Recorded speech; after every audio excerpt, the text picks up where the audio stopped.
Salam, axşamınız xeyir. Deməli, növbəti sınağın izahına baxırıq. Eldar 25 sualdan ibarət bir test imtahanına girir. Hər düz cavab 4 bal gətirir. Hər səhv cavab 1 bal aparır, yəni 1 bal silir. Bütün sualları cavablandıran Eldar 60 bal toplayıb, neçə suala düzgün cavab verir. Deməli, düz cavabların sayına x, səhv cavabların sayına y yazaq. Cəmi 25 sualdırsa, düz suallarla səhv sualların cəmi 25 dənədir. Hər düz cavab 4 bal qazandırırdısa, x dənə düzün hərəsi 4 baldan 4x bal qazandı. Hər səhv cavab 1 bal silirdisə, y-i 1-ə vururam, y bal itirdi. Qazandığı baldan itirdiyi balı çıxırıq və 60 bal topladı, bərabərdə 60. Bu tənliyi həll edirik. Alt-alta toplasaq, müsbət y ilə mənfi y-in cəmi 0. X-ləri toplasaq 4x üstəgəl 1x, oldu 5x. 25 ilə 60-ı toplasaq 85, 85-i 5-ə bölsəm 17. Deməli, düzlərin sayı 17 imiş. Birinci sualın cavabı 17. İkinci sual. Aşağıdakı situasiyada sual işarəsinin yerinə hansı ədəd yazılmalıdır? Deməli, ördək üstəgəl ördək pişikdir. Bir pişik 2 ördəyə bərabərdir. Onda pişiyin yerinə, ördəyin yerinə yazıram ördək, üstəgəl pişiyin yerinə 2 ördək yazsam, 2 ördək üstəgəl 1 ördək, oldu 3 ördək. 1 ördək üstəgəl 1 ördək, olur 2, 1 ördək vur 2 ördək. Ördəyi ördəyə vuranda yazıram, baxın, ördək vur ördək, bərabərdir doğuşana. Bir doğuşan da 3 ördəkdirmi? Bəli. Buradan bu ö ilə bu ö ixtisara düşdü. Qaldı 1 ördək bərabərdir 3-ə. Ördək 3-dürsə, indi baxın qiymətlərini verirəm. Ördək əgər 3-dürsə, deməli ördək 3-dürsə, 3-ün üstə 3 gələndə pişik 6. Ördək 3, pişik 6-dırsa, 3-ün altını toplayanda doğuşan 9-dur. Doğuşan 9-dur. Ördək, pişik də 6 idi. 9-dan 6 çıxanda cavabımız olacaq 3. İkinci sualın cavabı 3 idi. 3 dənə tərəzi göstərilib. Üçüncü tərəzdən nə baş verəcək? Yəni, hansı tərəf ağır olacaq? Sol, yoxsa sağ? İndi baxıram. Birinci tərəzdə 4 dənə qırmızı kərpic, 5 dənə yaşıl kərpicə bərabərdir. Deməli, qırmızılar yaşıllardan ağırdır. 4 dənə qırmızı 5 yaşlı bərabərdir. Qırmızı yaşlıdan ağırdır. İkinci tərəzdə görürəm ki, 2 dənə qara bərabərdir 2 yaşıl 1 qırmızıya. Bax, onda bu 2 qaranın yerinə, üçüncü tərəzdəki 2 qaranın yerinə, ikinci tərəzdəki 2 yaşıl 1 qırmızı qoyuram.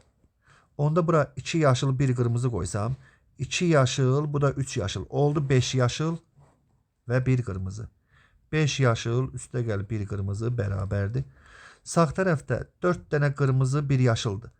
4 qırmızının yerinə birinci tərəziyə baxıram, 4 qırmızı 5 yaşıla bərabərdir. Bu 4 qırmızının yerinə 5 yaşıl, üstəgəl 1 yaşıl. Elə də 6 yaşıl. 5 yaşıl, üstəgəl 1 yaşıl. Elə də 6 yaşıl. 5 yaşılı buradan silirəm. 5 yaşılı bərabərin sağından silirəm. Deməli, tərəzinin solunda qaldı 1 qırmızı, sağında qaldı 1 yaşıl. Və biz buradan görürdük ki, birinci tərəzdən 4 dənə qırmızı 5 dənə yaşıla bərabərdir. Yəni, qırmızı yaşıldan ağırdır.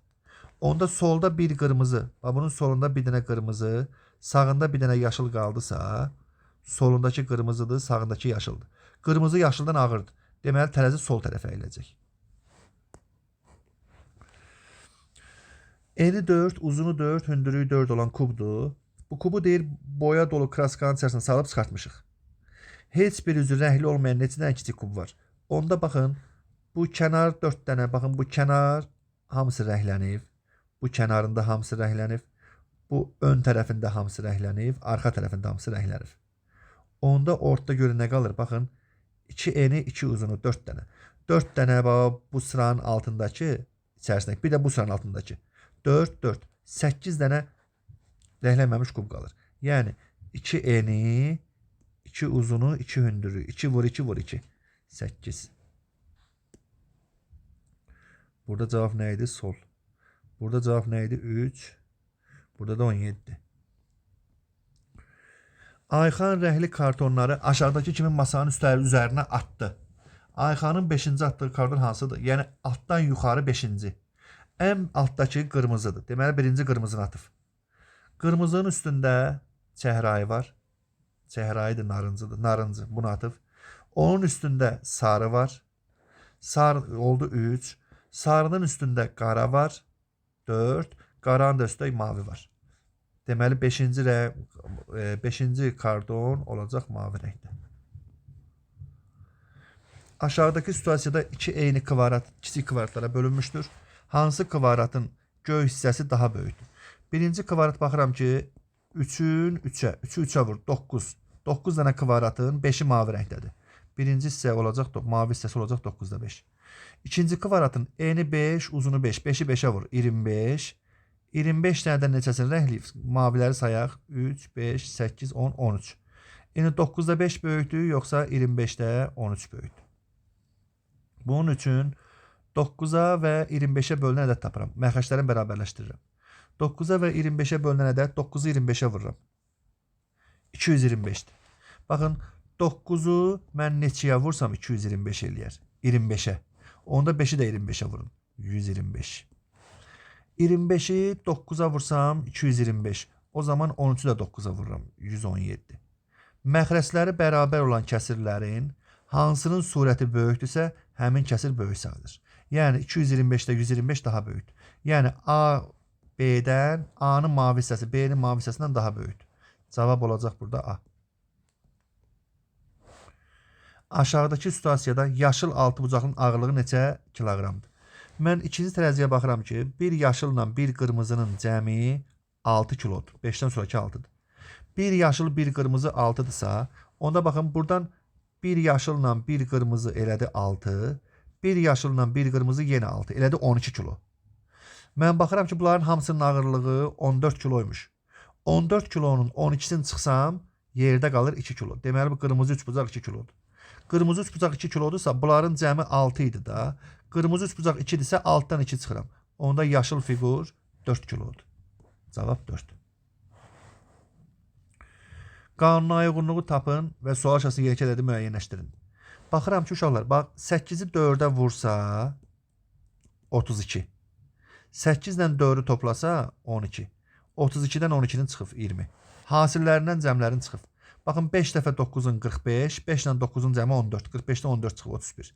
7 dəfə 1'in 7, 7 ilə 1'in cəmi 8, 7'dən 8 çıxıb mənfi 1. 2 dəfə 6'ın 12, 2 dəfə 6'ın cəmi 8, 12'dən 8 çıxıb 4. Deməli, mən 9'u 3'ə vuracam, 27, 9 ilə 3'ün cəmi 12, 27'dən 12 çıxacam, 15. Aşağıdakı 5 rəqəmli ədəd 6'ya bölünür, x rəqəmi neçədir? Ədədin 6'ya bölünməsi üçün həmin ədəd həm 2'yə, həm də 3'ə bölünməlidir. 2'yə bölünən ədədlərin sonu cüt rəqəmə bitməlidir. 0, 2, 4, 6, 8. Onda bu x-də 0, 2, 4, 6, 8.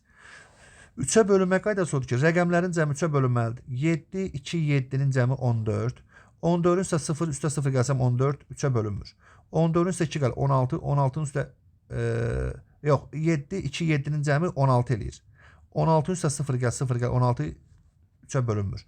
16 üstə 2 gəl, 18, üstə 2 gəl, 20, 23'ə bölünmür. Bunların cəmi 16, üstə 4 gəl, 20, üstə 4 gəl, 24. 24 3'ə bölünür, 4 ola bilər. 16'ın üstə 6 gəl, bir də 6 gəl. 28, yox, 28 3'ə bölünmür.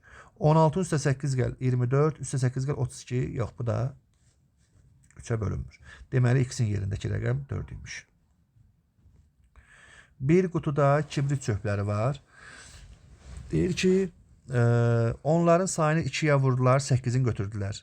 Qalan kibrit çöplərini yerə 2'yə vurdular, 8'in götürdülər. Bu getişi deyir 3 dəfə təkrar elədilər. Yəni 2'yə vurub 8'i götür, 2'yə vurub 8'i götür, 2'yə vurub 8 götür. Axır deyir qutuda kibrit çöpü qalmadı. Əvvəlcə kibrit çöpü vardı. Heç nə qalmadısa, deməli axırıncı 0 imiş. Baxın, 2'yə vururlar, sonra 8'in götürürlər. İndi düşünün, neçədən 8'in çıxanda 0 qalar? 8'dən. Neçəni 2'yə vursam 8 eləyər? 4'ü. Neçədən 8 çıxsam 4 qalar? 12'dən. Neçəni 2'yə vursam 12 eləyər? 6'dan. Neçədən 8 çıxsam 6 eləyər? 14. Neçəni 2'yə vursam 14 eləyər? 7. Deməli, başlanğıçda 7 dənə çöp var imiş. Bax, gəlin yoxlayaq. 3 dəfə təkrar eləyək. 3 dəfə bunu 2'yə vurub 8 çıxacam. Bax, 7'ni 2'yə vur, 8 çıx. 7'ni 2'yə vursam 14, 14'dən 8 çıxsam 6. Bu bir dəfə. Sonra Yenə 6-nı 2-yə vur, 8 çıx. 6-nı 2-yə vursam 12, 8 çıxsam 4. Bu 2 dəfə. 4-ü 2-yə vur, sonra 8 çıx. 4-ü 2-yə vursam 8, 8-dən 8 çıx, 0. Bitdi. 3 dəfə təkrardan sonra baxın, deyək kibrit çöpü qalmadı. Yəni 0 dənə qaldı. Deməli, başlanğıçda neçə dənə kibrit çöpümüz var imiş? 7 dənə. Doğru cavab 7. Bu qədər əziz şagirdlər. Növbəti sınaqlarda görüşərik. Sağ olun, sağlıqla qalın.